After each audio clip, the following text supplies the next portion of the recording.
ప్రముఖ పుణ్యక్షేత్రం ద్వారకా తిరుమలలో ఇవాళ సామూహిక వరలక్ష్మి వ్రతాలు అంగరంగ వైభవంగా జరిగాయి.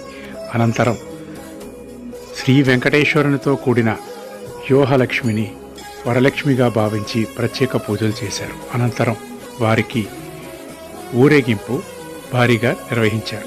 ఈ ఊరేగింపు ఎంతో శాస్త్రోక్తంగా వేదోక్తంగా జరిగింది.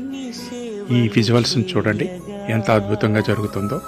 ఈ కార్యక్రమంలో భక్తులు ఎంతో మంది పాల్గొని స్వామి అమ్మవార్ల అనుగ్రహాన్ని పొందారు. ఎన్ని జన్మల పుణ్యము నీకిన్ని సేవలు చేయగా, ఏడు కుండల దేవరా ఈ భాగ్యమంతా మాదిరా, ఏడు కుండల దేవరా ఈ భాగ్యమంతా మాదిరా. ఎన్ని జన్మల పుణ్యము నీకిన్ని సేవలు చేయగా.